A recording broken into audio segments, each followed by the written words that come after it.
Olá a todos, sejam bem-vindos a mais uma tarefa de divulgação doutrinária nesta casa de oração e trabalho que é o Educandário Espírita Joana d'Arc.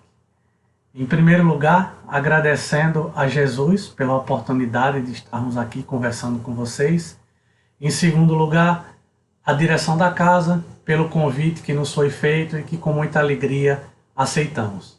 Esperamos que seja alguns minutos aqui, um pouco tempo que nós vamos passar conversando, de muita informação e de muita reflexão para todos nós. O tema de hoje é amar ao próximo como a si mesmo, as condições para um planeta de regeneração.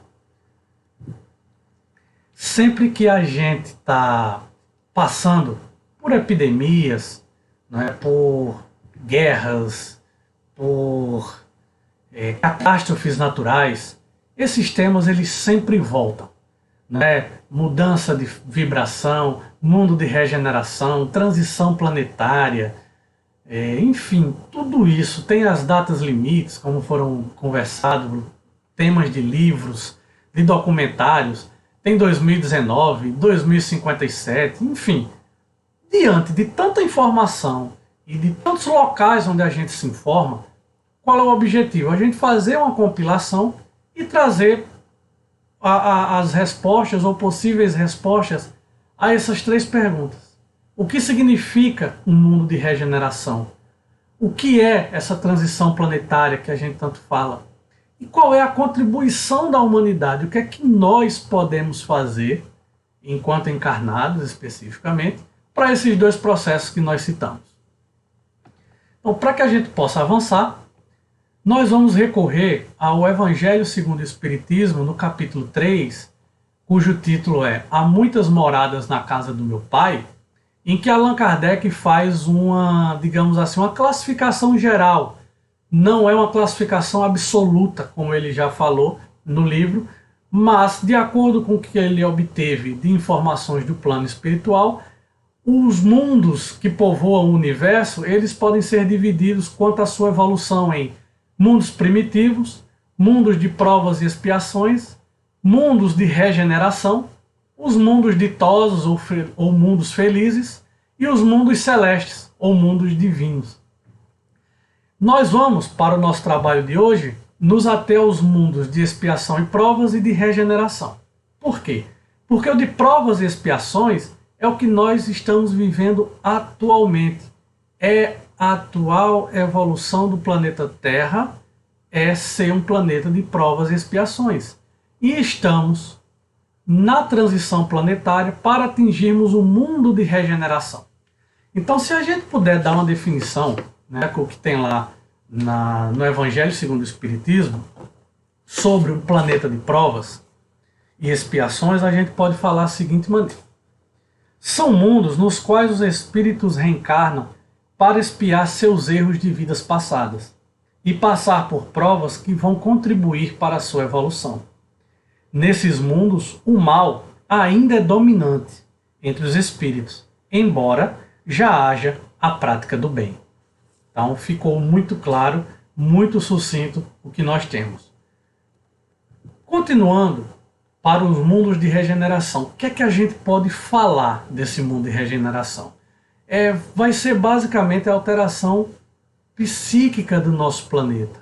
Quando os costumes da Terra, quando a espiritualidade, quando a lei do amor, ou seja, quando o bem começar a aparecer mais do que o mal. Então, a gente poder definir seria, são mundos onde seus habitantes são mais felizes que na Terra, embora ainda tenham débitos a expiar. Todavia, essa expiação já não é feita com tanta angústia e sofrimento como na Terra, visto que seus habitantes os compreendem como libertação de um passado de ignorância e faltas contra seus irmãos. Eles expiam-nas no exercício do bem a todos. Então essa é a definição geral de um mundo de regeneração para a qual a Terra está caminhando. Como todos os planetas, como tudo que existe no universo, estamos sujeitos à lei de evolução ou à lei do progresso.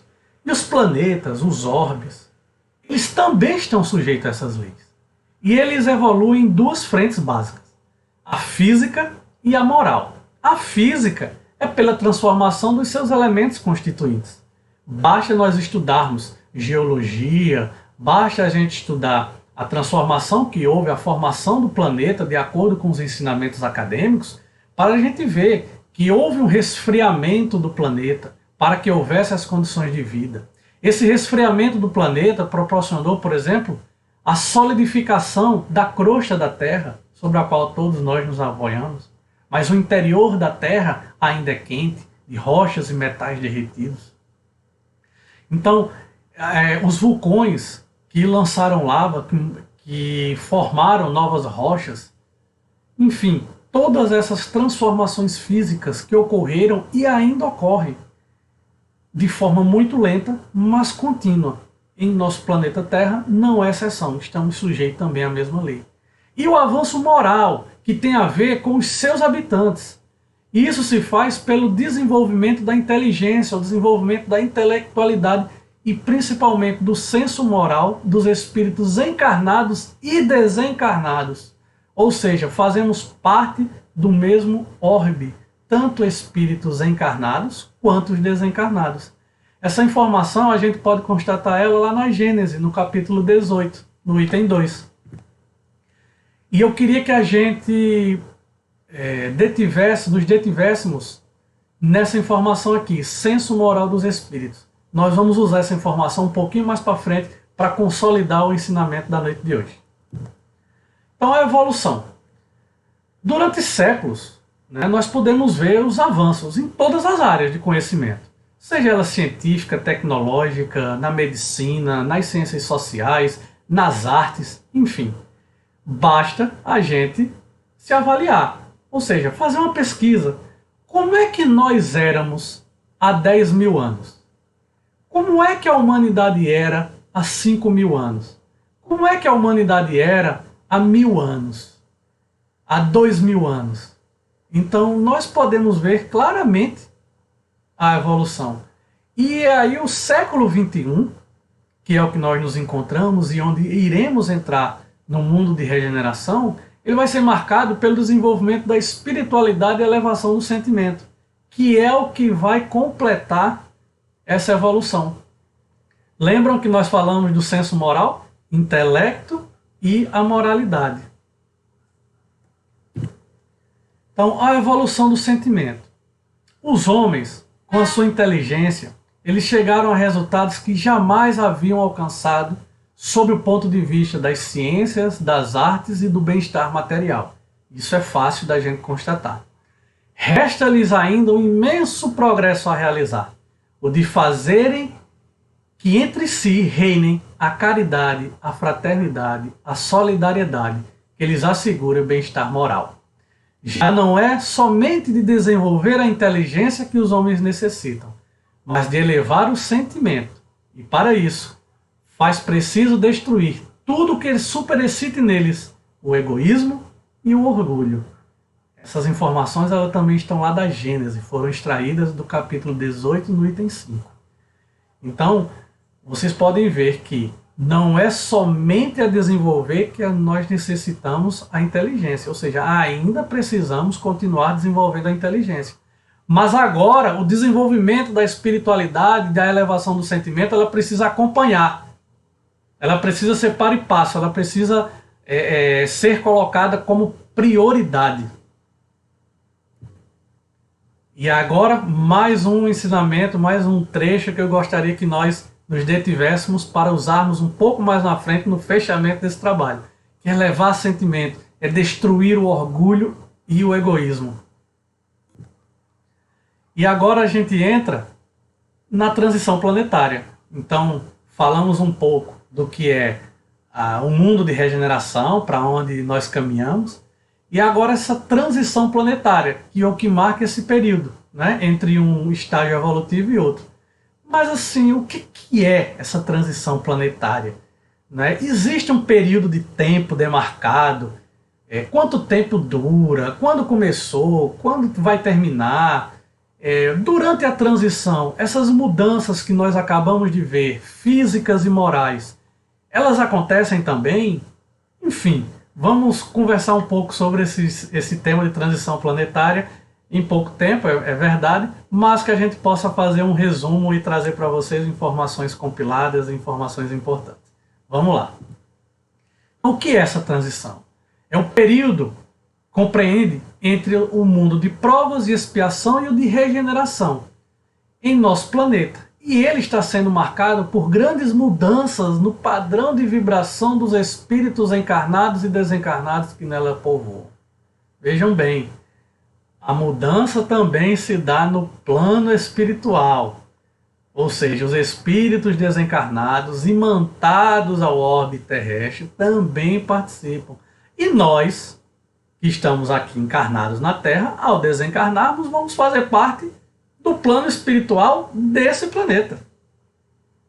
Então, por isso que é importante o desenvolvimento do senso moral de encarnados e desencarnados que nele povoam. Então, qual é esse período? Como é que a gente pode falar desse período, né? Onde é que a gente vai buscar informação? Então, para essa informação desse período, eu recorri a duas obras fundamentais. A primeira é o livro A Gênese, para a gente saber o início do trabalho. E a segunda obra é uma compilação das perguntas e respostas de Chico Xavier e Emmanuel no programa Pinga Fogo, para a gente poder ter uma ideia do final dessa transição. Então, para o início, no livro A Gênese, existe uma referência lá que a comunicação ela diz a Allan Kardec que o planeta Terra está aproximadamente um século nesse trabalho de transformação. Segundo o médium mineiro Geraldo Lemos Neto, que foi amigo de Chico Xavier, conviveu com ele durante muitos anos, ele lhe confidenciou que ele usa esse critério de, neste um século de trabalho de transformação, ele usa a primeira publicação do Livro dos Espíritos como referência.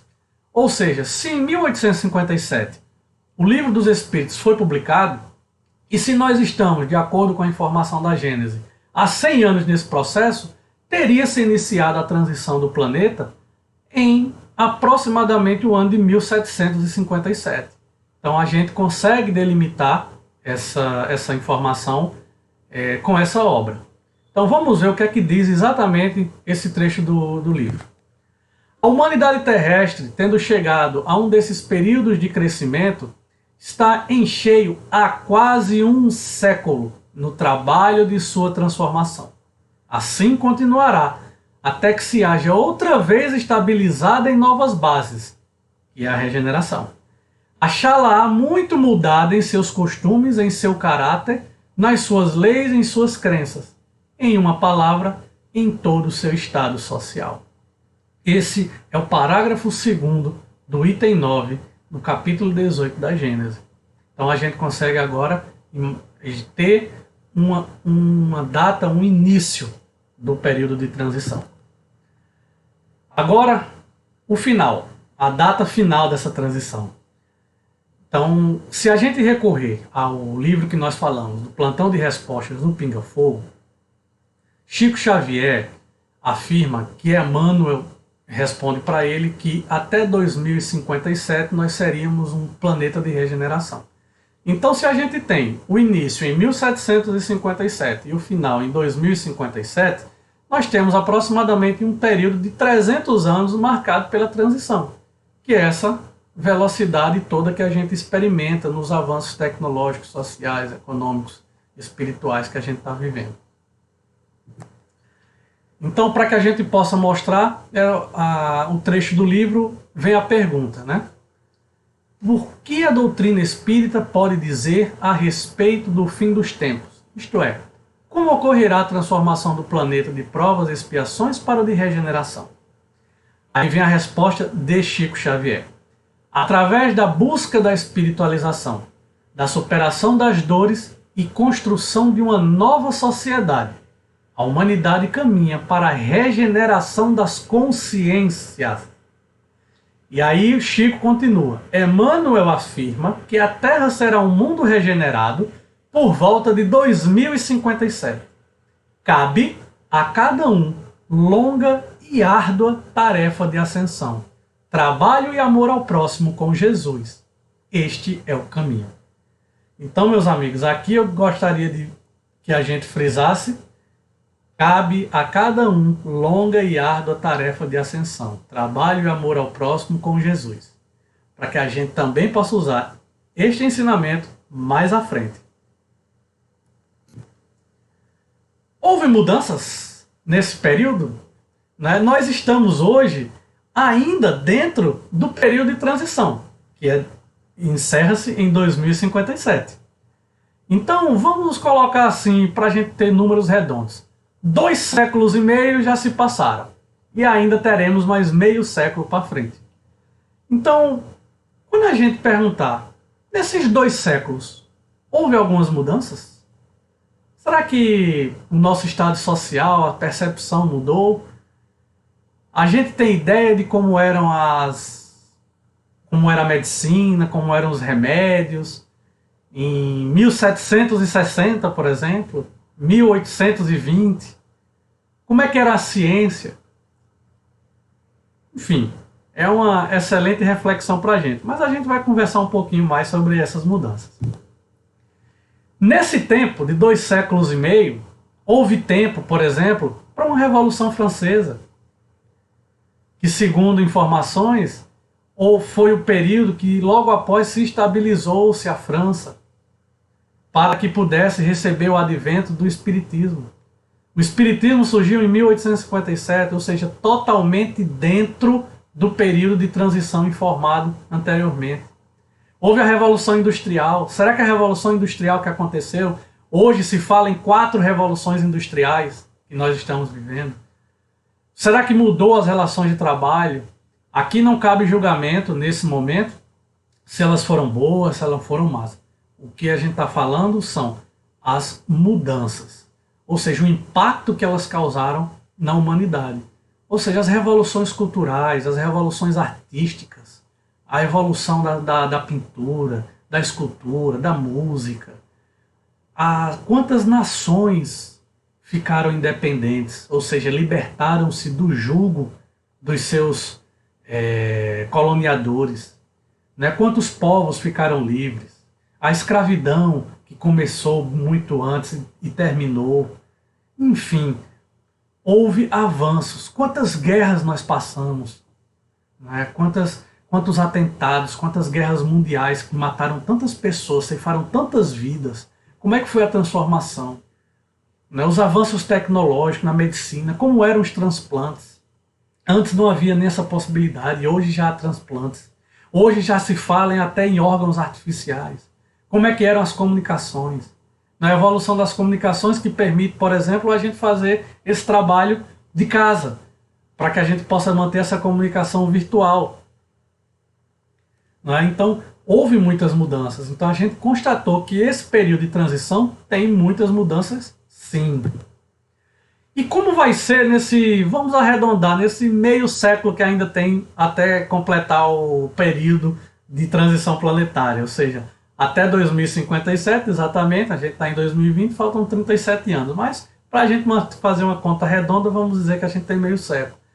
Então, no livro A Caminho da Luz, se eu não me falha a memória, no capítulo 24, há uma passagem no título de Jesus, em que Emmanuel fala que ao final do século XX, ocorrerá uma nova reunião das potências angélicas do sistema solar nas proximidades da Terra.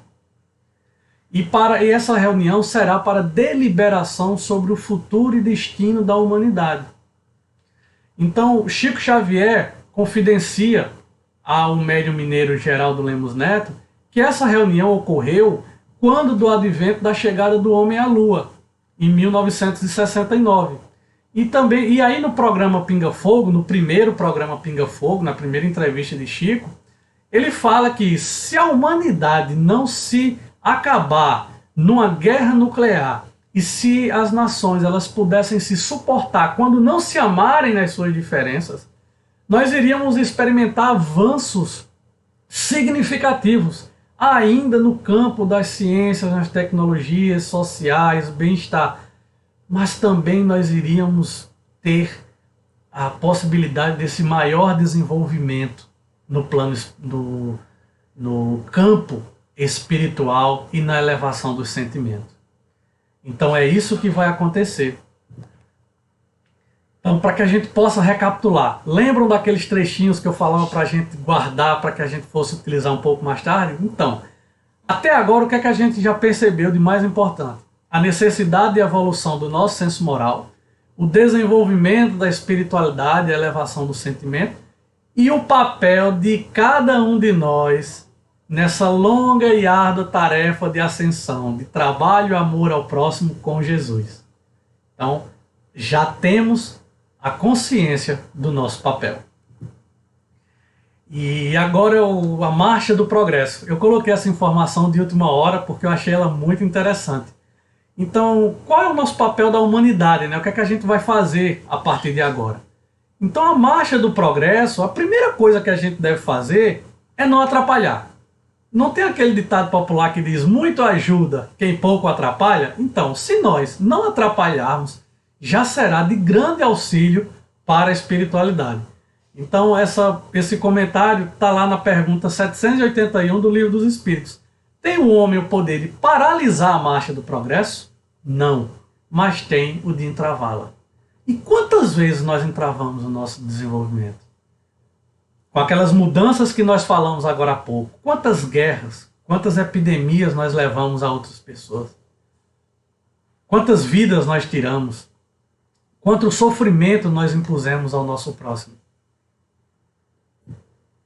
Então, Jesus, o papel principal é colocar em prática os ensinamentos que foram dados na resposta da pergunta 625. Para quem não lembra, a gente vai recordar. Qual é o tipo mais perfeito que Deus ofereceu ao homem para lhe servir de guia e modelo? E a espiritualidade diz Jesus. A resposta mais curta e mais completa do Livro dos Espíritos. Então, se a gente conseguir colocar em prática o que essa resposta falou durante o período em que ele esteve conosco, nós com certeza chegaremos ao ano de 2057 com o mundo regenerado. Então Jesus, ele coloca, esse trecho está lá no Evangelho segundo o Espiritismo, no capítulo 11, quando perguntam a ele, mestre, qual o maior mandamento da lei? E aí Jesus responde, amarás o Senhor teu Deus de todo o coração, de toda a tua alma e de todo o teu espírito. Este é o maior e primeiro mandamento. E aqui tendes o segundo, que é semelhante a esse. Amarás o teu próximo como a ti mesmo. Toda a lei e os profetas estão contidos nesses dois mandamentos. Então, para que a gente possa ver que ele não só deixou esse. Há várias respostas, há várias referências ao amarmos uns aos outros. Então, se a gente continuar também no Evangelho segundo o Espiritismo, no capítulo 11, tem lá, fazei aos homens tudo o que queirais que eles vos façam, pois é nisto que consistem a lei e os profetas. Se verificarmos em João, no Novo Testamento, capítulo 13, versículo 34, diz, um novo mandamento lhes dou, amem-se uns aos outros, como eu os amei. Vocês devem amar-se uns aos outros. E a parábola do bom samaritano, que todos devem conhecer. Nós percebemos aqui, gente, né, em língua portuguesa, existe a voz ativa, a voz passiva, a voz reflexiva das orações, das frases. E para que a gente possa perceber essa análise, todos esses ensinamentos que nós falamos agora há pouco, eles estão na voz ativa. O que é que significa isso? Em que o sujeito pratica a ação que está lá informada no verbo. Ou seja, eu tenho que amar, eu tenho que fazer com os outros aquilo que eu quero que seja feito comigo. Eu tenho que... O bom samaritano é a voz ativa, é a pessoa ativa, é a caridade ativa, é o amor ativo, é tudo. Então Jesus no final diz, vai lá e faz o mesmo, no final da parábola do bom samaritano. Ou seja, temos que ter uma participação ativa. Então, para que a gente pudesse perceber, então somos todos ativos nesse processo. A lei do amor é o que resume tudo isso que nós falamos. né? No Evangelho segundo o Espiritismo, no capítulo 15, está lá escrito: o amor resume inteiramente a doutrina de Jesus, porque é o sentimento por excelência. E os sentimentos são os instintos elevados à altura do progresso realizado. Lembram que nós já falamos de progresso? Lembram que nós já falamos do sentimento? Que nós já falamos da aplicação da lei do amor? Que já falamos de Jesus? Então, a lei do amor resume a doutrina do Mestre. E agora, né, para que a gente possa mostrar um pouco da prática, porque a gente às vezes fica no texto, a gente fica na retórica, a gente fica no discurso e não consegue encaixar, digamos assim, a prática com aquilo que a gente estudou. Então essa foto, e antes da gente falar propriamente da foto e dos outros exemplos, nós vamos falar o seguinte: todos os exemplos que eu vou mostrar a partir de agora foram tirados desse momento que nós estamos vivendo, dessa pandemia que nós estamos vivendo, da necessidade de isolamento social. Então, eu vou mostrar um pouco tudo dentro desse contexto que a gente está vivendo. Essa foto, ela viralizou. Mostra um paramédico judeu e um paramédico muçulmano. Cada um orando dentro da sua fé, fazendo as suas reflexões. Não é tão diferentes a fé um do outro, mas eles estão unidos de um único sentimento, que é de atendimento ao próximo. Os dois, depois que terminaram as suas orações, as suas reflexões, cada um voltou para dentro do seu hospital, para dentro da sua ambulância, e só tinha um único objetivo: atender ao próximo, fazer o bem sem olhar a quem. Aqui nós vemos um bombeiro que está no Rio de Janeiro, em que nesse momento de isolamento social, em que muitas vezes o estresse, a ansiedade tomam conta da gente, a gente perde um pouco do nosso equilíbrio emocional, psíquico. Esse bombeiro, ele com um trompete, se eu não me engano, ele tocava Eu Sei Que Vou Te Amar, aquela música do Tom Jobim. Então, para acalentar os corações, as mentes das pessoas que estavam nesses prédios. E ele não só fez aí, ele fez em vários lugares. Então, a música trazendo alegria aos corações. Um bombeiro, sabendo que as pessoas necessitavam dessa consolação, levou até elas. Aqui estão os profissionais que estão em evidência nesse momento. São os médicos, enfermeiros, os técnicos de enfermagem, os infectologistas, os cientistas. Gente, esses profissionais estão arriscando as suas próprias vidas, estão deixando de falar com as famílias. Quantos médicos estão isolados, sem falar com os filhos há mais de 30 dias, há mais de 60 dias, para que possa atender, trazer esperança, salvar vidas humanas, de pessoas que eles nem conhecem, honrando um juramento que foi feito ao término do curso, ao término da faculdade. São profissionais que trabalham muitas vezes dobrando plantões, estão exaustos, mas se preocupam. Hoje eu assisti na verdade eu ouvi um programa em que fala de médicos que se acordam no meio da noite preocupados com o seu paciente que ele deixou no hospital. Eles não conseguem descansar plenamente, recuperar as forças emocionais, porque o momento exige sacrifício, e eles estão fazendo isso por nós. Aqui a caridade, aí os dizeres na placa: se você não tiver dinheiro hoje para comprar o pão, pode retirar o seu aqui. Ou seja, as pessoas que foram atingidas na parte econômica, como no nosso país, um país de grandes desigualdades sociais, algumas pessoas têm essa ideia. Aqui, uma corrente do bem, em que mais de 5.000 protetores faciais foram doados para os profissionais que cuidam dos pacientes com coronavírus. Por quê? Porque o mundo todo está pedindo, os fornecedores não têm como dar conta de tudo, e a necessidade ela é urgente. Então as pessoas se reuniram para fazer essa doação, pensando no próximo. Aqui, doação de álcool gel, que era a mesma coisa das máscaras, estavam em falta. Aqui, para as pessoas carentes, um empresário juntou e conseguiu uma quantidade grande de álcool em gel e estava fracionando, distribuindo para as pessoas que não podiam comprar. Aqui, uma curiosidade. Essa foto é do céu da cidade de São Paulo na semana passada. E o que é que ela tem a ver com essa questão da prática? É que todas as pessoas que pararam para pensar botaram uma foto dessa nas suas redes sociais. E nunca ninguém tinha feito isso antes, com tantas fotos, tantas pessoas prestando atenção, né? Então, muitas vezes, um isolamento social desse nos permite refletir, nos permite olhar, porque esse céu, eles estão aí quase todos os dias para a gente apreciar, mas a gente não aprecia por conta da nossa rotina, da nossa correria, e a gente para agradecer, para louvar a Deus um momento desse. O Giuseppe Berdarelli, aquele padre de 72 anos que essa informação viralizou, em que doou um respirador para um paciente mais jovem que ele não conhecia.